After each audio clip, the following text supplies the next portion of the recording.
ဒီနေ့မှာတော့ Title Business Organization မှာပါဝင်တဲ့ Partnership Business အကြောင်းကိုပြောပြမှာပဲဖြစ်ပါတယ်။ Partnership Business အကြောင်းကိုလေ့လာခင်မှာ Partnership ဆိုတဲ့အကြောင်းအရာလေးကို9မိနစ်တွင်ဘယ်လို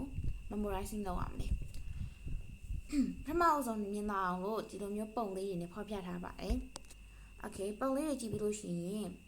နည်းလေးမျက်လုံးထဲမှာမြင်သွားမယ်လို့ထင်တယ်။ Definition အနေနဲ့ Partnership ဆိုတာဘယ်လိုမျိုးလဲ။ Partnership ဆိုတာကလုပ်ငန်းတစ်ခုမှာ owners တွေက2ယောက်ဒါမှမဟုတ်ရှင်2ယောက်တည်းပို့ပြီးရှိနေတာကို partnership business လို့ခေါ်ပါတယ်။ဥပမာမြင်တာလည်းပြောလို့ရှိရင်လုပ်ငန်းတူတူတငယ်ချင်းနဲ့စုလုပ်တာတို့အတူတူ2ယောက်တူတူbusiness တစ်ခုကိုစထောင်တာဒါဆိုလို့ရှိရင် partnership business လို့ခေါ်လို့ရနေပါပြီ။ partnership business မှာဆိုလို့ရှိရင်2မျိုးရှိမယ်။ unlimited partnership ရဲ့ limited partnership ရဲ့ unlimited partnership ဆိုတာဘာကိုပြောချင်တာလဲဆိုတော့တကယ်လို့ကို partnership business မှာလူ2ယောက်ရှိမယ်ပဲထားတယောက်ကို340စီရင်းထားတယ်ဆိုတော့2ယောက်ပေါင်းတော့380ရှိမယ်တကယ်လို့ business ကဆုံးရှုံးသွားတယ်ပဲဆိုလို့ရှိရင်သူတို့ဒီ380လုံးလဲဆုံးရှုံးမယ်သူတို့ယင်းနှိမ့်ညွှန်ထားတဲ့ capital တွေအကုန်လုံးလဲဆုံးရှုံးမယ်သူတို့အပိုဆောင်အကျွေးတင်နေတဲ့350ကိုလဲသူတို့ပတ်စံနဲ့စိုက်ပြီးတော့ဆက်ပေးရမယ်အဲ့ဒါကို unlimited partnership လို့ခေါ်ပါတယ်အရင်ခန်းမှာ sole trader ခန်းမှာတင်ခဲ့တဲ့ unlimited liability နဲ့တူတူပါပဲ limited partnership ဆိုတာကဘာကိုပြောချင်တာလဲ limited partnership ဆိုတာက business တစ်ခုကိုယင်းနှိမ့်ညွှန်နေတဲ့ partnership business ကိုကဒီ business ထဲမှာ340ဥပမာဆိုလို့ရှိရင်340ပဲရင်းထားတယ်ကိုရင်းထားတဲ့340ပဲကိုက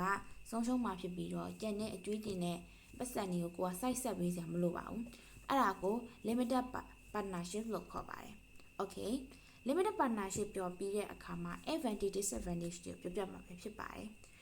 advantage disadvantage တွေကအရင်ရေးကြည့်တယ်ဘာဖြစ်လို့လဲဆိုတော့ business မှာပဲဖြစ်ဖြစ် accounting မှာပဲဖြစ်ဖြစ်ဒီဟာတွေက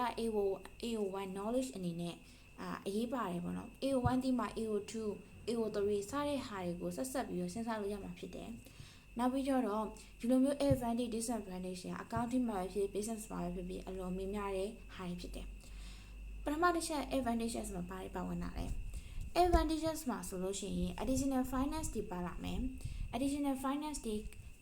နောက်ပြီးတော့ equities တွေရမယ်ဥပမာကိုက business တွေမှာကိုထွက်လုပ်မယ်ဆိုရင်350ပဲရင်းနိုင်တာဒါပေမဲ့ partnership business မှာဆို300ရင်းနိုင်မယ်ပဲထားအဲ့ဒါလို့ရှိရင်ကိုထင်ထားတာပို့ပြီးရင်းနှီးမြှုပ်နှံမှုပို့လောက်လာနိုင်မယ်ဒါကို additional finance capital တွေ available ဖြစ်တယ်လို့ခေါ်တယ်နောက်တစ်ခုအနေနဲ့ကိုကတယောက်တည်းလုပ်တာမဟုတ်တော့ဘူးနှစ်ယောက်ပဲဖြစ်ဖြစ်နှစ်ယောက်တည်းပို့ပြီးလုပ်တာဖြစ်တဲ့အတွက်သူတို့မတူညီတဲ့ ideas တွေ knowledge တွေ work experience တွေကိုရလာနိုင်တယ်အဲ့လိုပဲလုပ်ငန်းတစ်ခုမှာကိုယ်တယောက်တည်းပဲလုပ်နေရမှာမဟုတ်တော့ဘူး partner နဲ့လုပ်နေရဖြစ်တဲ့အတွက် responsibilities တွေကလည်း share ဖြစ်သွားမယ်လုပ်ငန်းတစ်ခုစထောင်နေဆိုတာကဒီ risk တွေလည်းရှိတယ်အဲ့ risk တွေကလည်းကိုယ်တယောက်တည်းပေါ်မှာပဲဝင်ပြီးနေရမဟုတ်ဘဲနဲ့ဒီ partner တွေအကုန်လုံးမှာပါ share လုပ်သွားဖြစ်တဲ့အတွက်ကိုယ့်အတွက် pressure လည်းလျော့စေတယ်နောက်တစ်ခုအနေနဲ့လုပ်ငန်းဆုံးရှုံးသွားရပဲထားကိုက300လုံး350လုံးမဆုံးရှုံးတော့ဘူးဒါ partner နဲ့ share ပြီးတော့ဆုံးရှုံးမှာဖြစ်တယ်ဒါ advantages တွေဖြစ်တယ်Okay advantages တွေပြီးသွားတဲ့အခါမှာ disadvantages တွေမှာဘာတွေပါဝင်တာလဲ partnership ဖြစ်တဲ့အတွက် partner ကတေချာပေါက်တော့ profit ကတော့ share ပေးရတော့မယ်ရလာတဲ့အမြတ်တွေကိုမျှဝေပေးရတော့မယ်ပြီးတော့ unlimited liability ရှိတယ်တခါတလေမှာဆွေးနွေးမှုတွေလုပ်တဲ့အခါမှာ disagreement တွေဖြစ်လာနိုင်တယ် disagreement တွေဖြစ်လာနိုင်တဲ့အတွက် conflict တွေဒီညှိနှိုင်းဆွေးနွေးရတဲ့ conflict တွေဖြစ်တဲ့အတွက် decision making လုပ်ရတဲ့အခါမှာနှိကွေးသွားစေပါတယ်ဒီလိုမျိုး decision making တွေနှီးသွားတယ်အမျှကိုယ့်ရဲ့လုပ်ငန်းမှာရလာနိုင်တဲ့အခွင့်အလမ်းတွေကိုmiss out ဖြစ်သွားနိုင်တယ်ဒါကတော့ဒီ Title Business Organization မှာရှိတဲ့ partnership business ရဲ့ advantages နဲ့ disadvantages တွေဖြစ်တယ်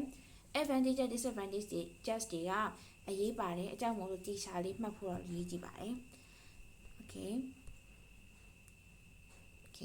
ဒီနေ့တော့ဒီလောက်ပါပဲ thank you so much